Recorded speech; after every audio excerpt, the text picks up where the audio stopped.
کۆڕبەندی عێراق بۆ وزەی خاوێن لە بەغدا بەڕێوە چوو. زۆربەی وەزارەت و دەستە و کۆمپانیا بیانی و ناوخۆیەکانی بواری وزە و ژینگە بەشدار بوون. لێپسراوانی ژینگە ئاماژە بە مەترسیە گەورەکان دەکەن کە ڕوبەڕووی جیهان بەگشتی و عێراق بە تایبەتی دەبنەوە ئەگەر ئەو مەترسیانش بەم شێوەیە ئێستا هەن بەردەوام بن. وەزارەتی نەوتی عێراقیش ڕای دەگەێنێت چەندین گرێبەستیان لەگەڵ کۆمپانیا جیهانەکان کردووە بۆ ئەوەی سوود لە وزەی خاوێن وەربگرن. العراق خطى خطوات مهمة في هذا الاتجاه، منها عقد الاتفاقات مع شركات عالمية. عێراق هەنگاوی گرنگی ناوە لەو ئاڕاستەیە و چەند گرێبەستێکی کردووە لەگەڵ کۆمپانیا جیهانیەکان. بۆ نمونە لەگەڵ کۆمپانیای تۆتاڵ بۆ بەرهەمێنانی یەک گێگا لە وزەی خۆر. ئەمە بۆ یەکەم جارە بەم قەبارەیە لەگەڵ کۆمپانیایەکی جیهانی گرێبەست بکرێت. لە یەکتێگەشتنیش هەیە لەگەڵ کۆمپانیای سیمنس و ڕێکەوتن لەگەڵ کۆمپانیای مەستەری ئیماراتیش هەیە.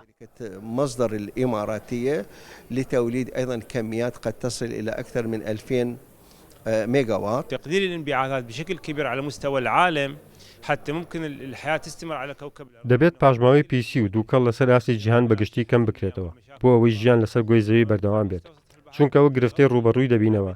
بێجگە لە کێشەی ئایپاک ئەو هۆکارانەی لەسەرەوە باسمان کرد دەبێت هۆی توانەوەی بەسەڵەکە بەفرینەکانی هەردوو جەمسەری گۆی زەوی، بۆیە دەبێت هەمووان پشت بە وزەی خاوێن ببەستین بۆ کەمکردنەوەی مەترسیەکان. بەڕێوەبەری کۆمپانیای سیمنس لە عێراق دەڵێت پێشنیازێکیان پێشکەش بە وەزارەتی نەوت کردووە بۆ ئەوەی لەو ڕێگەیەوە زیاتر وزەی خاوێن بەرهەم بهێنرێت و کاری پێ بکرێت. قدمت شركة سيمنز مقترح قيد الدراسة مع وزارة النفط.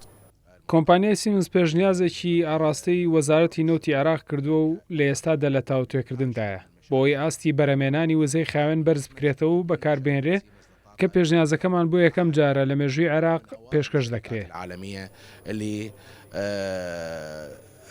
تشترك داخل العراق. جەنگەیەک لە دوایەکەکانی عێراق و زۆری کارگە و ژمارەی ئۆتۆمبیل و قەرەباڵغی وای کردووە نەخۆشیەکانی شێرپەنجە و پێست و نەخۆشیە زگماکیەکان زۆر بێت بە تایبەتی لە عێراق. بەرزبوونەوەی پلەکانی گەرما و پیسبوونی ژینگە و ئەو لێکەوتانەی کە هەیە وای کردووە هەموو جیهان بەرە و گۆڕینی وزەکانی بڕوا بە وزەی پاک.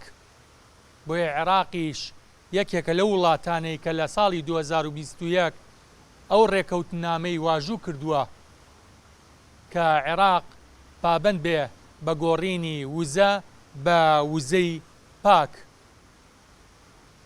لە ئێستادا لەم کۆڕبەندە وەزارەتی نەوت هەموو لایەنە پەیوەنددارەکانی کۆ کردوێتەوە کە هەنگاو بنێن بۆ چارەسەرکردنی ئەو دۆخە و پاکردنی ژینگەکە و گۆڕینی وزە بە وزەی پاک. بێستون سەلام، کورسات نیوز، بەغدا.